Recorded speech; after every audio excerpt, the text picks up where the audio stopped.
जिसको जीवन में जिसको जीवन में जिसको जीवन में मिला सत्संग है, जिसको जीवन में मिला सत्संग है, उसको हर घड़ी आनंद ही आनंद है, उसको हर घड़ी आनंद ही आनंद है।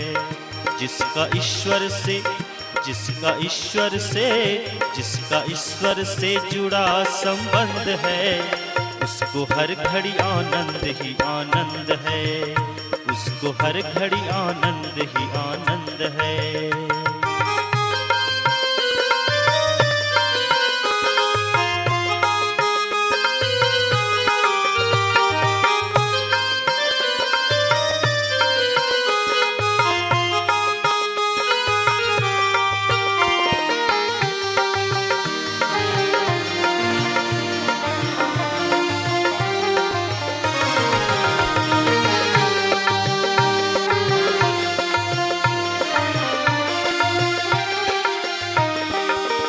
तुलसी मीरा कबीरा ने गाया, सूरदास ने दर्शन पाया।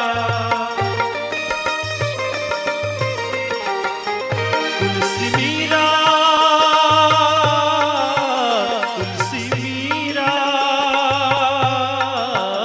तुलसी मीरा कबीरा ने गाया, सूरदास ने दर्शन पाया, सूरदास ने दर्शन पाया। जिसके हृदय में जिसके हृदय में जिसके हृदय में राम नाम बंद है, जिसके हृदय में गुरु नाम बंद है, उसको हर घड़ी आनंद ही आनंद है। जिसको जीवन में मिला सत्संग है, जिसको जीवन में मिला सत्संग है, उसको हर घड़ी आनंद ही आनंद है, उसको हर घड़ी आनंद ही आनंद है।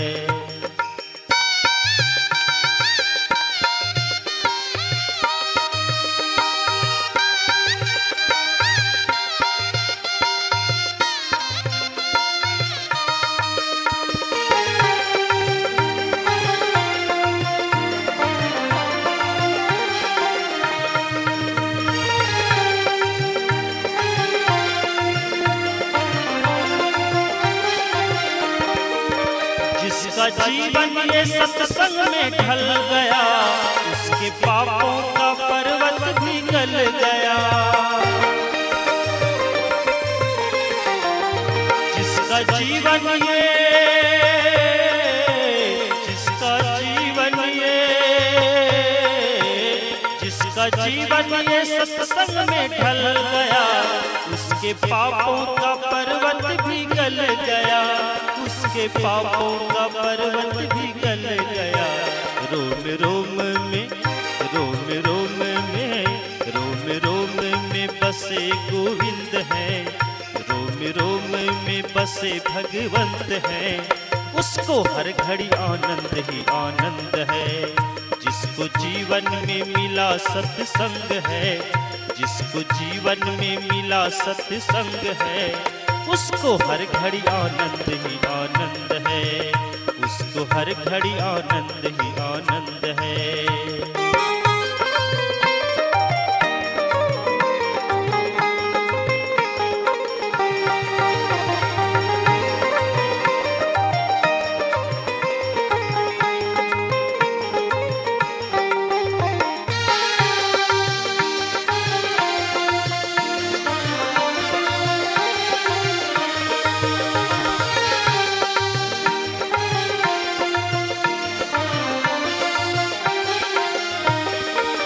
स्वर्ग जाने की इच्छा नहीं है, मुक्ति पाने की इच्छा नहीं है।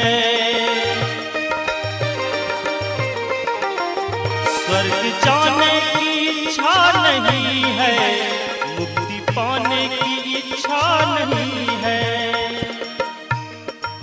स्वर्ग जाने की इच्छा नहीं है, मुक्ति पाने की इच्छा नहीं है।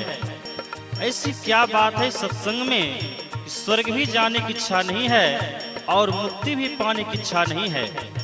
संत कबीर साहब के वचन में है, राम बुलावा भेजिया, दिया कबीरा रोय। जो सुख साधु संग में, सो बैकुंठ न होय।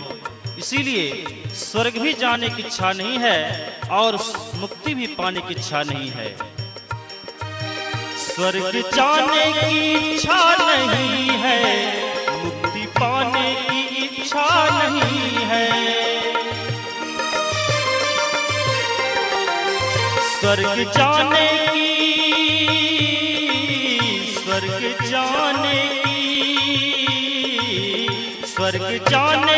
इच्छा नहीं है, मुक्ति पाने की इच्छा नहीं है।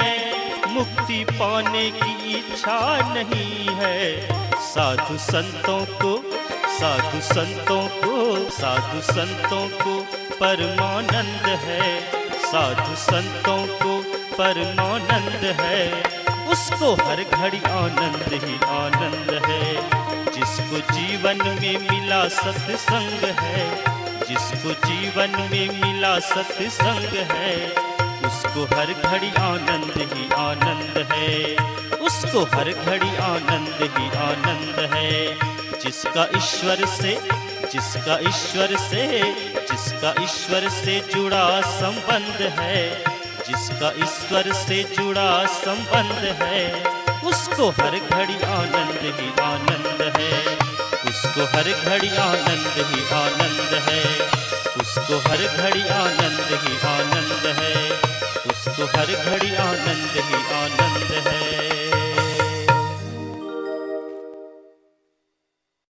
जी महाराज को माला पहनाएंगे। श्री लंबोदर पंडित पूज्यपाद स्वामी परमेश्वरानंद बाबा को माला पहनाएंगे। श्री बुधु घोष पूज्य स्वामी भागवतानंद बाबा को माला पहनाएंगे। श्री सुशील पंडित स्वामी पंचानंद बाबा को माला पहनाएंगे। श्री कामदेव पंडित धनजोरी श्री ओम प्रकाश बाबा को पहनाएंगे। श्री शंकर पंडित स्वामी शिवानंद बाबा को पहनाएंगे। श्री कार्तिक पंडित परम पूज्य स्वामी श्री को माला पहनाएंगे। श्री मोहन पंडित परम पूज्य स्वामी श्री को माला पहनाएंगे। श्री सुशील पंडित जी परम पूज्य स्वामी श्री को माला पहनाएंगे। श्री शत्रुघ्न पोद्दार परम पूज्य श्री को माला पहनाएंगे। श्री गिरिजा प्रसाद गुप्ता महर्षि बाबा को माला पहनाएंगे। और अध्यक्ष सचिव महोदय तमाम संत महात्मा को माला पहना देंगे शीघ्रता पूर्वक। श्री सद्गुरु महाराज की जय। श्री सद्गुरु महाराज की जय।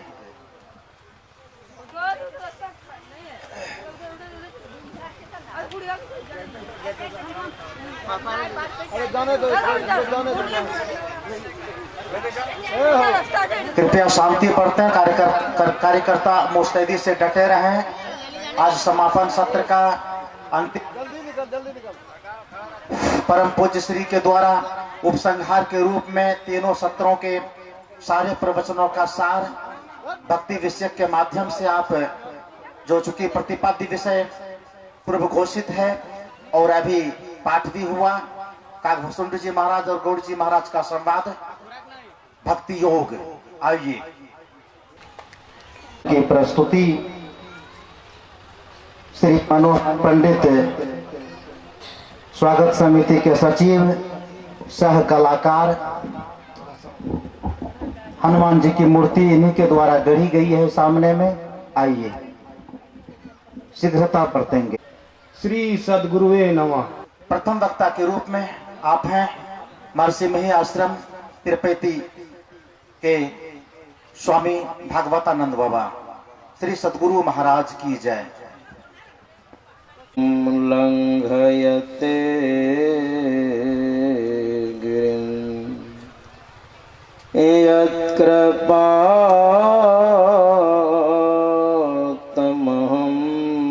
वन्दे परमानंद।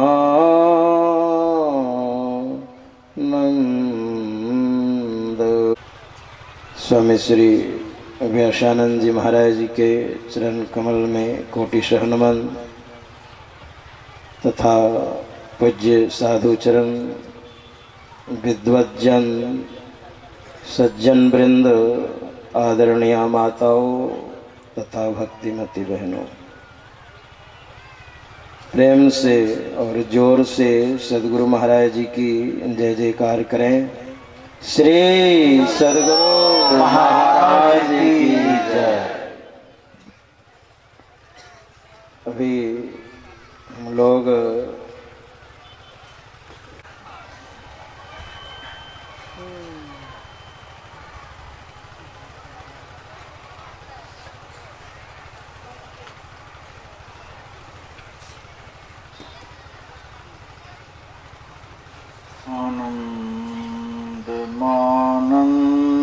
आनन्दमानन्दकरं प्रसन्नं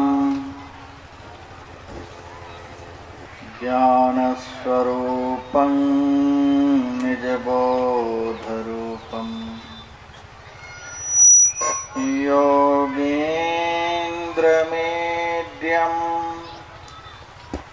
भवरोगवैद्यं श्रीमद्गुरुं नित्यमहं नमामि। यस्याङ्घ्रिपङ्कजपरागपरप्रभावात् भूत्वा कृतिमतां श्रुतिमाचरामि तं सद्गुरुं सततसर्वसुखं सदग्र्यं वन्दे सदा विमलबोधघनं विचित्रम्। वन्दो गुरुपदकञ्जकृपासिन्धुनररूपहरि महामोहतमपुञ्ज जासुवचनरविकरनिकर। मेरा मुझ में कुछ नहीं, जो कुछ है सब तोर, तेरा तुझको सौंपते क्या लगेगा मोर। मंच पर पधारे सम्माननीय साधु समाज, मनुष्य जीवन का सबसे महत्वपूर्ण कर्म करने हेतु पधारे हुए धर्म प्रेमी सज्जनों, माताओं तथा बहनों,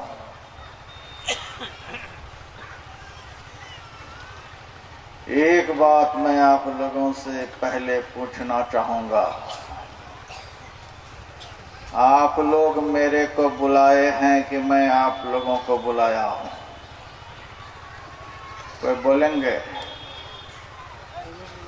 आप लोगों ने मुझे बुलाया है कि मैं आप लोगों को बुलाया हूं? हम लोग बुलाए हैं। अच्छा, आप लोग मुझको बुलाए हैं, बहुत बढ़िया बात। आप लोगों ने मुझे बुलाया है तो विदाई पहले किसकी होनी चाहिए?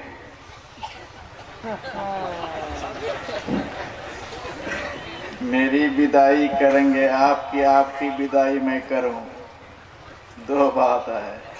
विदाई कीजिएगा।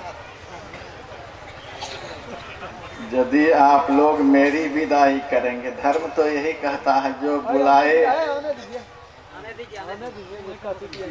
वो विदाई करे। यदि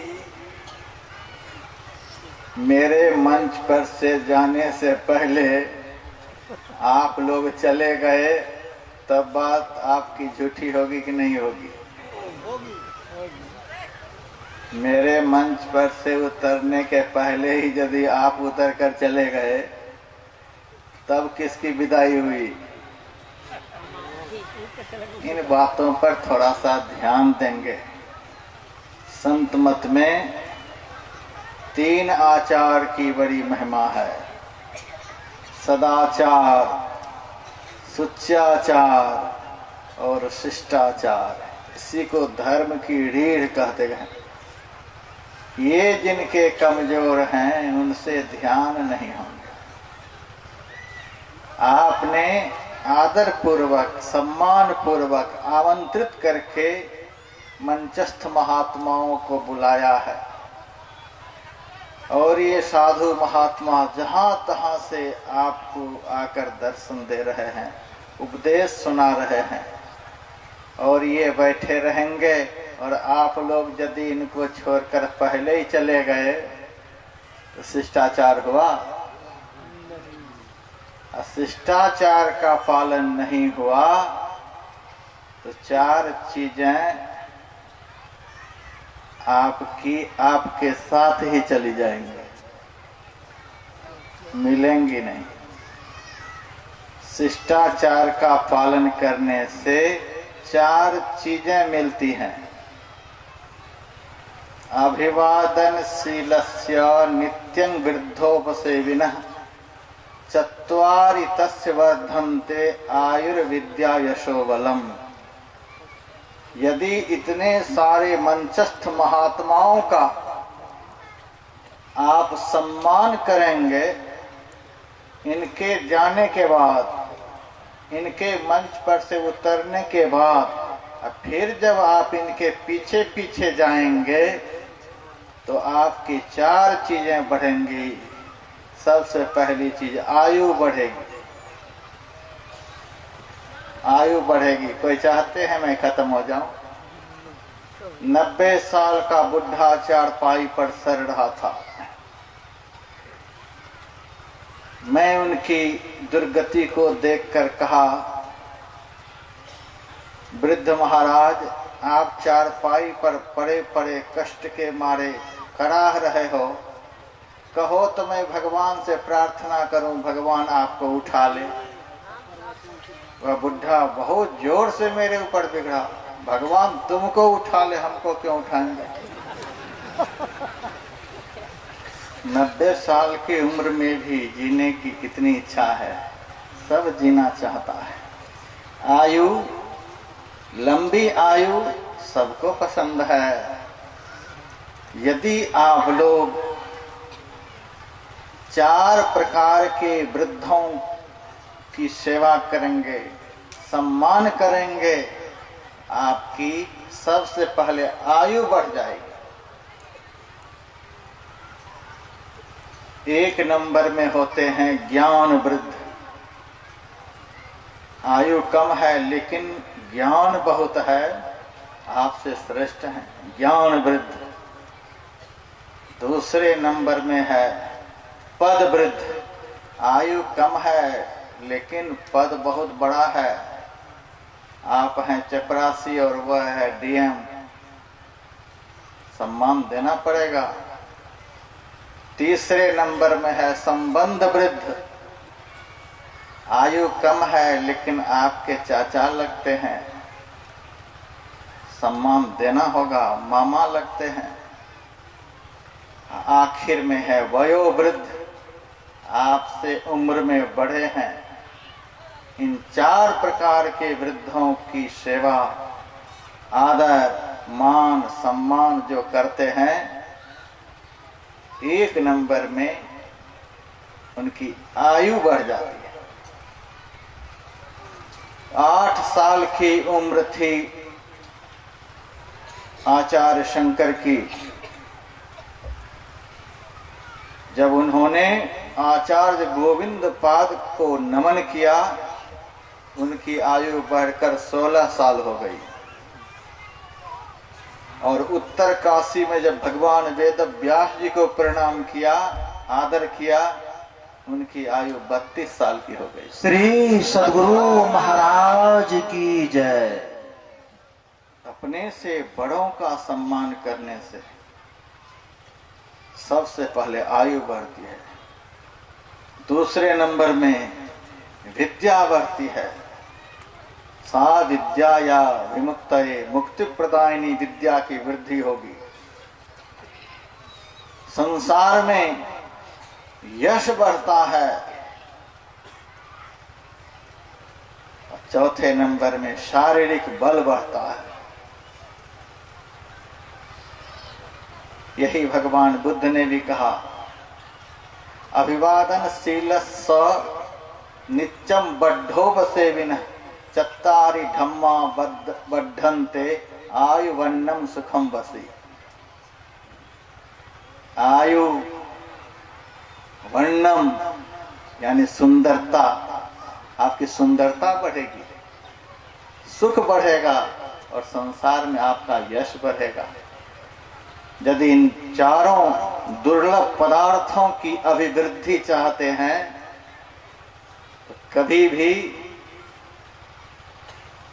किसी धार्मिक सभा का अपमान नहीं करेंगे। सभा अध्यक्ष बैठे हों, सभा में साधु संत महात्मा बैठे हों और हम उठ करके चले जाएं, कितना बड़ा अपमान हुआ साधु का। और भगवान शिव का वचन है, साधु अवज्ञा तुरत भवानी कर कल्याण अखिल कहानी। साधु का अपमान समग्र कल्याण का सर्वनाश कर देता है। सब तरह से यदि अपना कल्याण चाहते हैं, साधु संत महात्माओं का सम्मान करेंगे। यह सम्मान होगा। साधु संत महात्मा उपदेश दे रहे हैं, इनको कोई बीमारी है, साटा पर कोई आए हैं,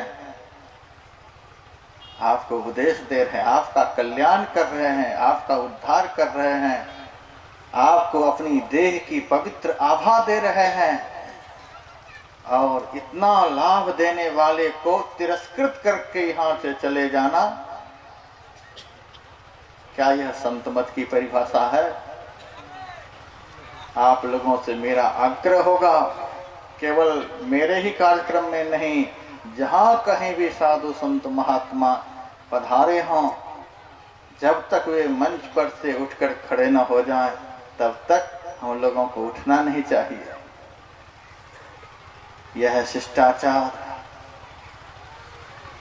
सुचाचार, सदाचार, ये सब तो अपने आप आपको आ जाएंगे।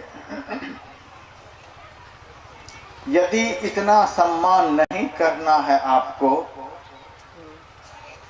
जीवन में शिष्टाचार आपको नहीं अपनाना हो, फिर यहाँ आने की कोई आवश्यकता नहीं। यहाँ आकर के भी यदि आपका कल्याण नहीं हो, आप पाप का पहाड़ सिर पर लेकर के जाएं, साधु संतों का तिरस्कार करके, अपमान करके, महादुर्गति का रास्ता प्रशस्त करके जाएं, यहाँ आना कोई उत्तम बात नहीं। संभव है आज 5 बज जाए, यदि इसी तरह का वातावरण बना तो घड़ी आगे भी बढ़ जाए, लेकिन शांति से बैठे, सुनने का प्रयास करेंगे। और एक बात जो मैंने सुबह में बताई, प्रत्येक सत्संगी अपने को आयोजन का आयोजक समझे, यह मेरा आयोजन है। यदि इस तरह का भाव सत्संगी के अंदर में हो जाए, जहां कहीं भी आयोजन होगा उस आयोजन में 4 चांद लग जाएगा। कहीं भी कमी होगी, जब आप आयोजक हैं तो उसकी पूर्ति करेंगे। कहीं भी कोई कमी दिखाई पड़ेगी, आप आयोजक हैं तो उसकी पूर्ति करेंगे। प्रत्येक सत्संगी जो भी यहाँ बैठे हैं, अपने को इस कार्यक्रम का आयोजक समझें। पुरुष वर्ग के सत्संगी भाई इस बात को बहुत समझते ही हैं, फिर भी मैं कहना चाहूँगा, खासकर जब प्रवचन शुरू हो जाए, यदि कोई अगल बगल में खड़ा हो, अशांतिपूर्ण वातावरण बनाए, तो तुरंत आप उसको बिठाएं, तुरंत आप उनको बिठाएं। और माताओं के लिए तो इस विषय में बहुत विशेष जागृति की आवश्यकता है। आप देखिए, पुरुष वर्ग बहुत शांत हैं, इसीलिए इनको पुरुष कहते हैं, ये पुरुषार्थी हैं। आपको नारी कहते हैं, नृणाम अरिहि, आप लोगों से मेरा आग्रह होगा, सब स्वयं सेविका अपने को समझें। यदि कोई माई बहन खड़ी हो जाती हैं, इधर उधर जाना चाहती हैं, हाथ पकड़कर बिठाएं, सबको बिठाएं, सबका धर्म बनता है, इससे आपको बहुत पुण्य होगा। और यदि आप कहें तो मैं 5 मिनट रुक जाऊं, पहले आप लोगों की विदाई समारोह कर दूं, 5 मिनट प्रवचन को विराम दे देता हूं, पहले आप लोगों की विदाई समारोह हो जाए, उसके बाद जो बच्चे रहेंगे वे हमारी विदाई कर देंगे। अच्छा लगे तो यही मैं शुरू करूं। मर्यादा की बात मैंने बताई है, आप लोगों के लिए लाभ की बात बताई है, संस्था का उत्थान उत्कर्ष हो यह बात बताई है।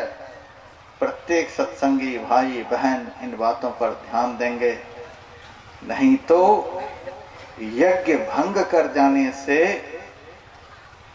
खड़मंगल हो जाता है। जिन जिन ने यज्ञ को भंग किया, जिन जिन का यज्ञ भंग हुआ, प्रत्येक धर्म प्रेमी यहाँ यज्ञ के लिए बैठे हुए हैं।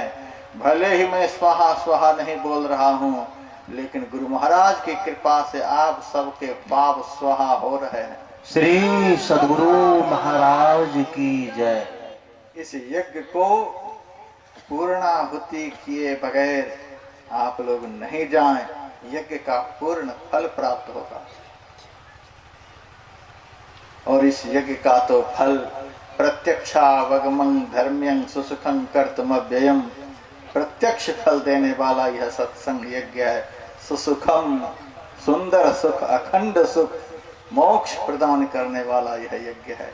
इससे बड़ा फलदायक तो सृष्टि का कोई यज्ञ नहीं हो सकता। इसीलिए मैंने इस विषय पर एक पुस्तक ही लिख दी है, विराट ज्ञान यज्ञ। पढ़िए उसको। इस यज्ञ की क्या महिमा। श्रेयाम द्रव्यमयाद यज्ञाद ज्ञान यज्ञ परंतप सर्वं कर्माखिलम पार्थ ज्ञानम परिसमाप्यते।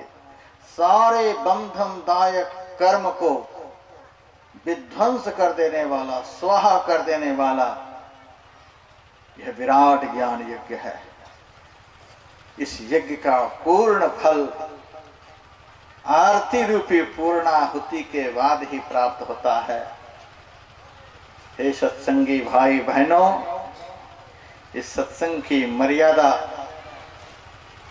की रक्षा आप लोगों के द्वारा हो।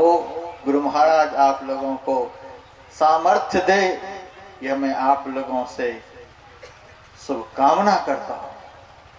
आप लोगों को शक्ति दे, बिना शक्ति के आप बैठ नहीं पाएंगे। जन्म जन्म का पाप आपको इस जगह पर बैठने नहीं देगा। जिस रास्ते से मैं यहाँ आता हूँ, रास्ते में ही तालाब है। तालाब को पोखर भी कहते हैं, सर भी कहते हैं, सरोवर भी कहते हैं। यही सर आवत अति कठिनाई। यदि आ गए इस सत्संग रूपी सरोवर में, यदि आप लोग आ गए, यहां से क्या मिलेगा? अन्य सरोवर में स्नान करने से थोड़ा सा ठंडक प्राप्त होता है। सत्संग रूपी सरोवर में आए बगैर ही इस सरोवर का दर्शन भी हो जाए तो गोस्वामी लक्ष्मीनाथ परमहंस कहते हैं, लक्ष्मी पति सर दरस परसते लक्ष 84 तरेरे वर्णो साध समाज सरेरे। इस सरोवर के दर्शन से, इस सरोवर के जो मालिक हैं उसके स्पर्शन करने से लक्ष 84 तरेरे। कितना महत्तम लाभ इस सरोवर के दर्शन और स्पर्शन का है। और यहाँ से चला जाना दुर्भाग्य की पराकाष्ठा है।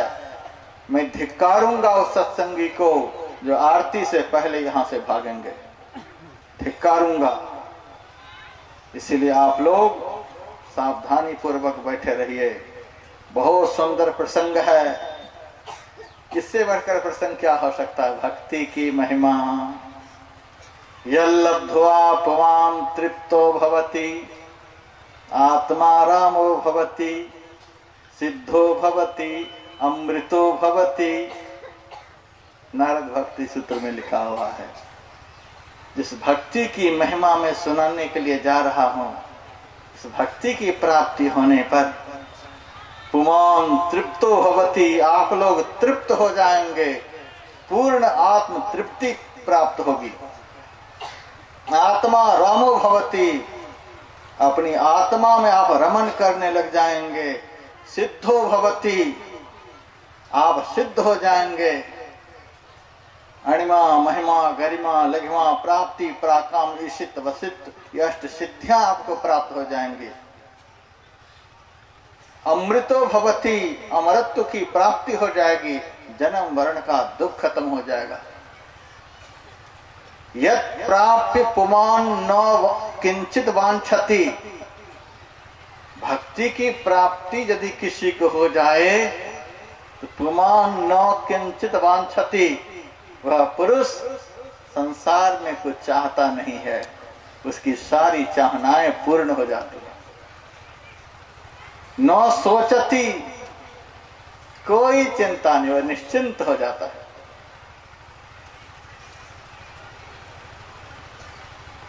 क्या क्या हो जाएगा, अब क्या कहा जाए।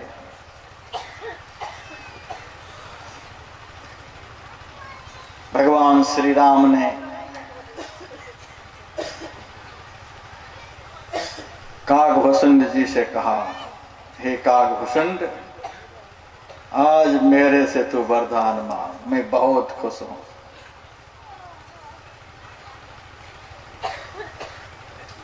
कागभूषुंड जी कुछ भी नहीं बोले।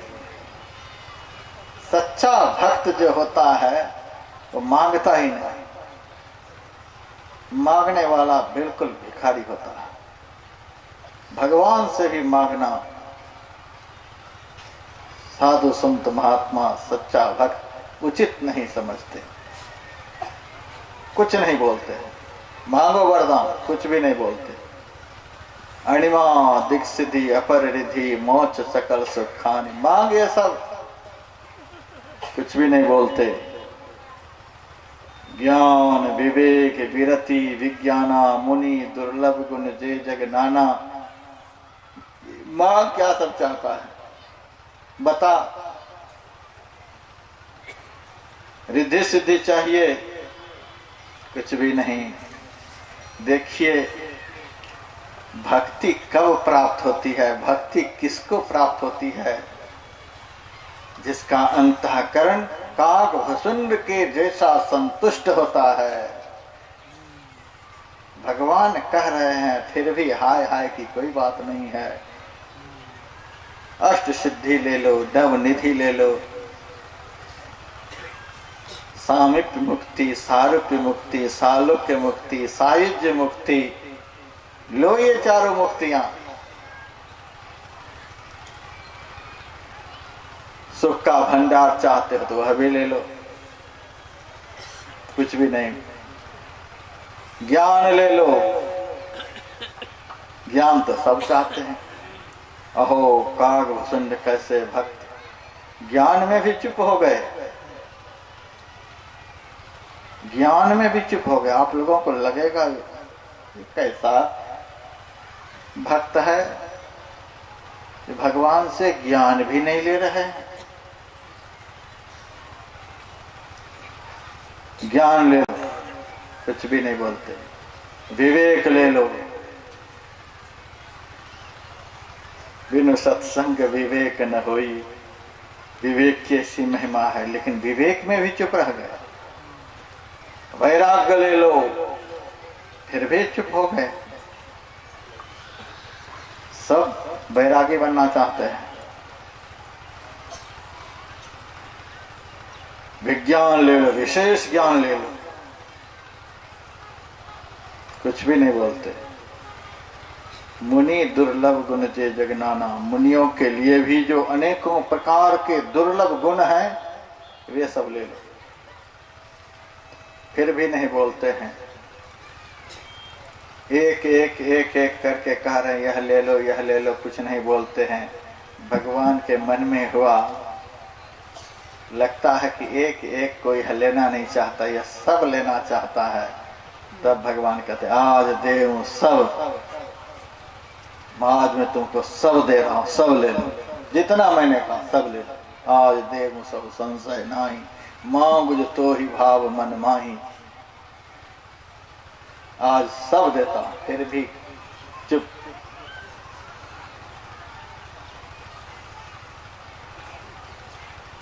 आखिर में जो भगवान ने कहा, मैंने जितना जो कुछ भी कहा सब मैं तुमको दे दूंगा, संशय मत करना। इतना पर भी जब काकभूषण कुछ भी नहीं बोले, तब भगवान कहते हैं मेरे कहने पर तू कुछ बोल नहीं रहा है, तू और कुछ चाहता है क्या? अच्छा तो चल, मांगू जो तो ही भाव मन माही। जो तुमको अच्छा लगता है वही मांग ले, तुमको जो अच्छा लगता है वो मांग। तब बड़े खुश हो गए। जब काकभूषण पर छोड़ दिया गया, अब तुम्हें जो अच्छा लगे वही बोल। तब काकभूषण गरुड़ जी से कहते हैं, सुनी प्रभु वचन अधिक अनुरागम। हे गरुड़, भगवान के ऐसे वचन को सुनकर मेरा मन तो प्रेम से भर गया।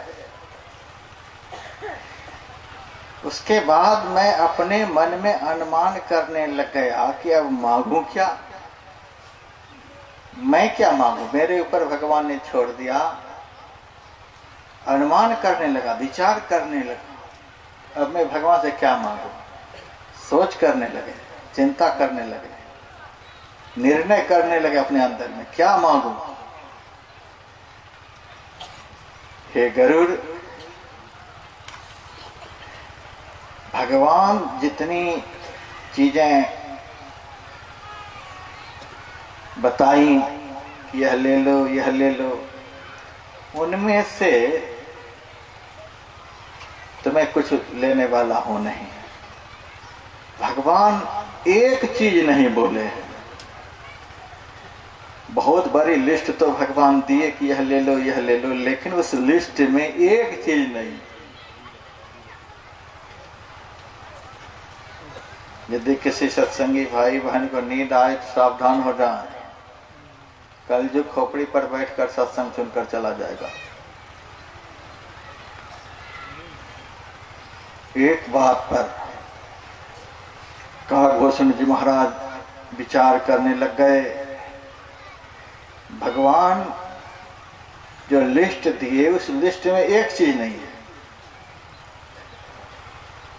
प्रभु कह देन सकल सुख सही, सारे सुख देने की बात तो भगवान ने की, लेकिन एक बात भगवान नहीं बोले, भगति अपनी देन न कही। अपनी भक्ति देने की बात भगवान नहीं कहे कि भक्ति भी ले लो। हाय हाय, भक्ति के बिना ये सारे सुख के साधन हम क्या करेंगे लेकर। भगतिहीन गुण सब सुख ऐसे, लवण बिना वह व्यंजन जैसे। भक्ति से हीन हम रिद्धि सिद्धि लेकर क्या करेंगे। रिद्धि सिद्धि दिखाने वाले तो आज जेल में बैठे हुए हैं। रिद्धि सिद्धि दिखाने वाले बड़े बड़े योद्धा जेल में बैठे हुए हैं। फ्लाइट के ऊपर कूद रहे थे और आज उनके सारे भक्त बाहर निकालने के लिए कूद रहे हैं। क्या दुर्दशा में पड़े हैं। बटन दबाते थे और पाताल से स्टेज स्वर्ग में पहुंच जाता था। ऐसे ऐसे रिद्धि सिद्धि दिखाने वाले थे। कहां से वो स्टेज पाताल के अंदर से ऊपर निकल आता था। आहा, कहां से गुरु महाराज प्रकट हो गए, गुरु महाराज प्रकट हो गए। गाय के दूध से शालिग्राम भगवान को स्नान कराया जाता है, लेकिन उस महारथी को स्नान कराया जाता था। उसी दूध से खीर बनती थी और ये बड़े भाग मानुष तन पावा चाटता था। आज क्या दुर्गति में पड़े हुए हैं ये रिद्धि सिद्धि।